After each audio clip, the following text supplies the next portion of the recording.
Мектептеги жараткан ийгиликтери үчүн окуучуларга жана алардын мугалимдерине кызыл килем төшөлүп, Баткен облустук өкүлчүлүгү сыйлоо аземин өткөрдү.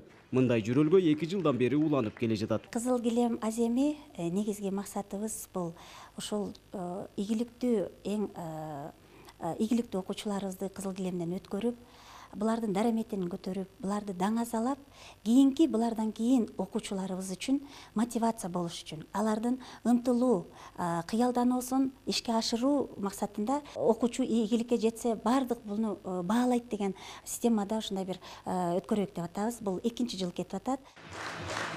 Айда Бөрүкуловада бүгүнкү кызыл килемден өтүп сыйлыктанып турган чагы. Ал жалпы республикалык тест түрлөөдөн 231 балл алып, облуста алдыңкы орунду камсыздады. Мындай ийгиликке жетүүсүндө 1-класстан бери окууга болгон умтулуусу себеп болгон. Ушундай эле ийгиликти Талантбек Жеңишбек уулу да 231 балл менен багындырган. Ийгиликке жетүү үчүн албетте көптөгөн аракет керек, аракетти талап кылат. Ошол 1-класстан бери эле мектепте жакшы окуган буга себепчи болду деп эсептейм.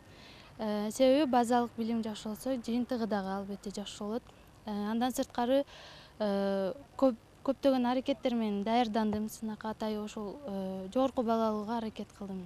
Азыр келечекте өзүм программист болоюн деген ойлорум бар. Программист болуп, Кыргызстандын технология тарабын өнүктүрөйүн деген ниеттерим бар.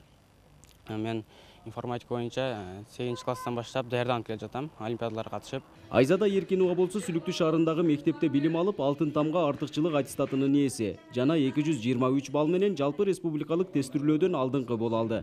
Айтымында мектептеги шарттын жоктугу анын окуусуна тоскоол боло алган эмес. Негизгиси мугалим менен окуучунун аракети дейт. Менин мектебимде негизи шарт жок. Өзү 3 этаж имарат, бирок анын 3-этажында гана биздин мектеп жайгашкан.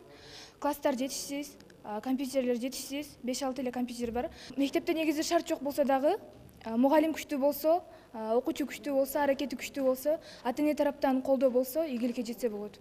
Бул жылы Баткен облусу боюнча билим берүүдө натыйжа жакшы. 8 окуучу алтын сертификатка ээ болуп, облустар арасында 1-орунга чыга алды. 24 окуучу болсо алтын тамга артыкчылык аттестатын алды. Интернет сайттарынан көрүп атабыз, газета, журналдардан маалыматтарды окуп атабыз. Баткен облусту биздин Кыргыз Республикабызда Бишкек шаарынан кийинки эле 2-чи орунду ээлеп турат да. Демек бул өтө жакшы ийгилик. Бул жылы Баткен облусу боюнча жалпы 5000ден ашуун окуучу мектепти аякташты. Облустагы билим көрсөткүчүнүн өсүшүнө энелер мектеби, акыл эмгегин өнүктүрүү жана жаш мугалимдер мектеби сыяктуу методикалардын бардык мектептерге жайылтылгандыгы түрткү болгон. Нургазы Жайнаков, Рысбек Мазайыт уулу, Ала Тоо 24, Баткен облусу.